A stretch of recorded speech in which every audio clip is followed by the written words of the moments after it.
नमस्कार दोस्तों। आज हम सुनेंगे मृदुला गर्ग की लिखी कहानी हरी बिंदी। चलिए दोस्तों, कहानी शुरू करते हैं।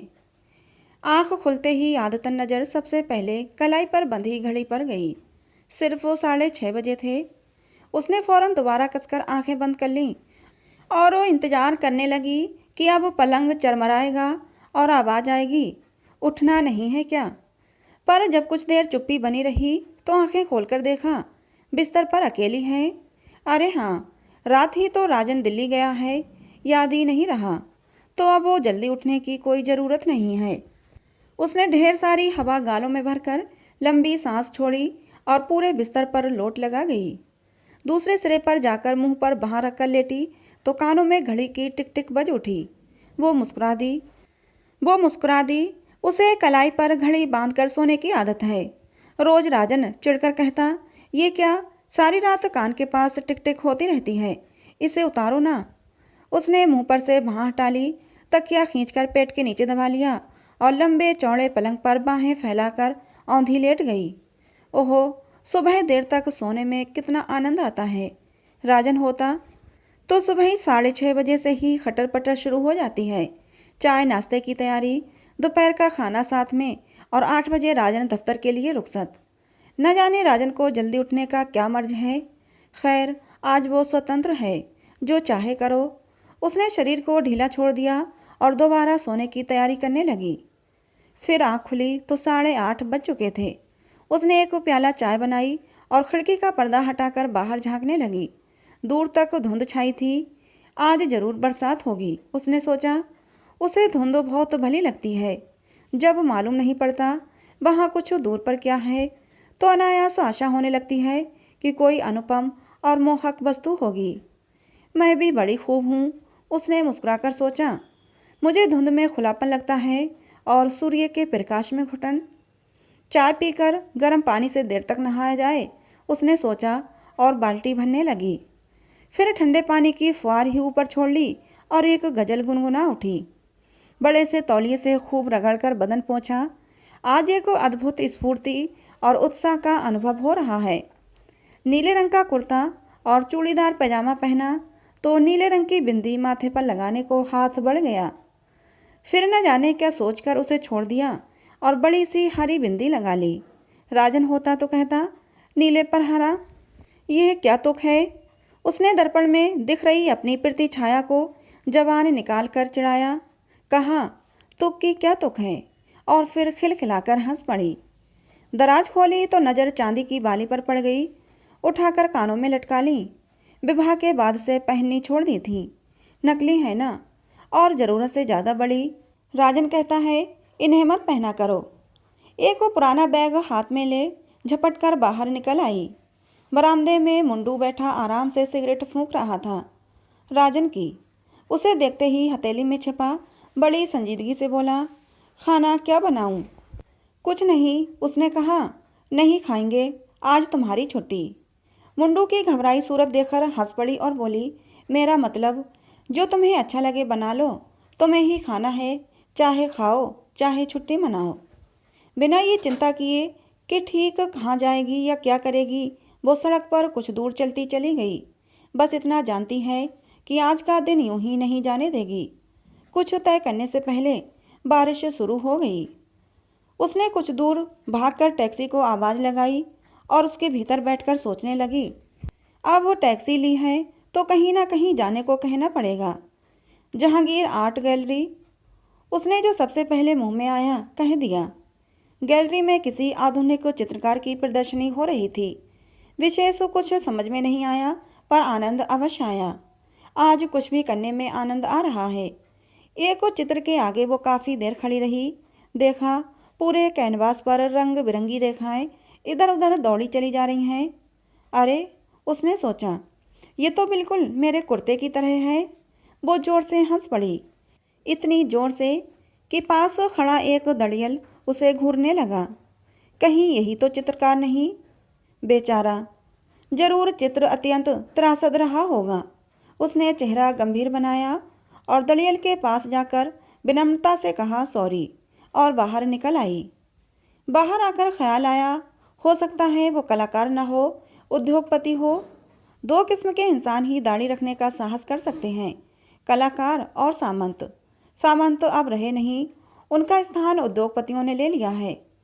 तब तो दिन भर यही सोचता रहेगा, उसने मुझसे सॉरी क्यों कहा।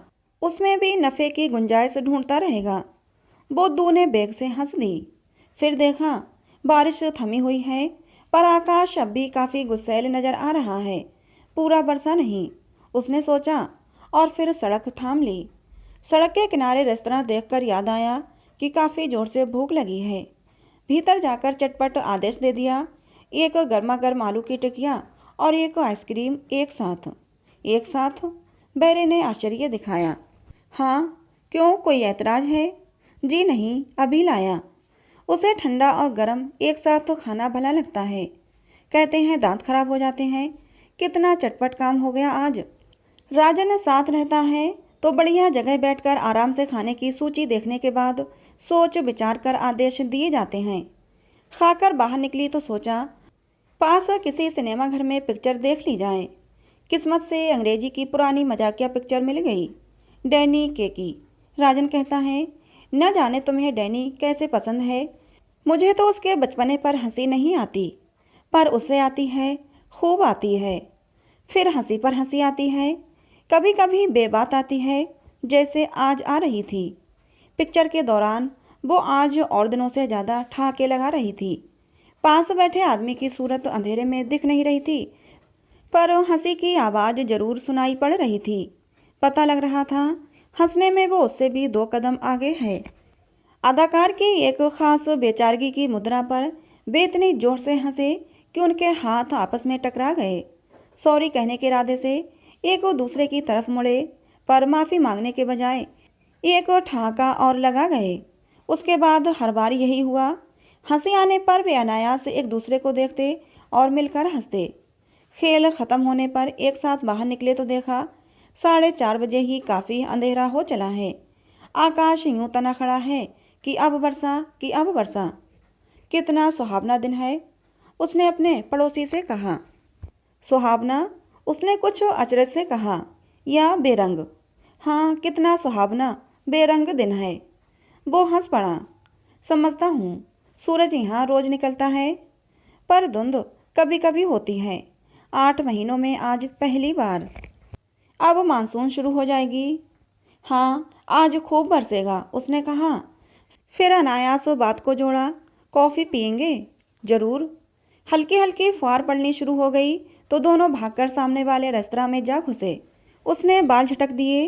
आपका छाता कहाँ है? छाता? हाँ, आप लोग हमेशा छाता साथ रखते हैं ना? वो ठहाका मारकर हंस पड़ा। इंग्लैंड में? उसने कहा। कॉफ़ी मंगाकर दोनों सामने काले पड़ गए, समुद्र को देखते अपने ख्यालों में खो गए। सहसा उसकी आवाज़ सुनकर वो चौंकी। आप क्या सोच रही हैं? यह जानने के लिए पैनी का खर्चा करने को तैयार हूँ। वो कुछ कह रहा था। दीजिए, उसने हाथ बढ़ाकर हंसकर कहा। उसने निहायत तो संजीदगी से जेब में हाथ डाला और एक पेनी आगे कर दी। उसने उसे हथेली में बंद कर लिया। बतलाना सच सच होगा। मैं सोच रही थी समुद्र में कूद पड़ें तो कितनी दूर तक अकेली तैर सकूंगी। और आप क्या सोच रहे थे? पर पैनी नहीं दूंगी। उसने मुट्ठी कसकर बंद कर ली, जैसे उसमें किसी आत्मीय का दिया उपहार हो। बुरा तो नहीं मानोगी? उसने पूछा। नहीं, उसने कह दिया, पर दिल बैठ गया। अब वही घिसी पिटी आशिकाना बातें शुरू हो जाएंगी। मैं सोच रहा था, बारिश बढ़ जाने पर यहाँ से बोरली तक का टैक्सी भाड़ा कितना लगेगा? वो जोर से हंस पड़ी, दुर्भावना से नहीं, हर्ष के अतिरेक से।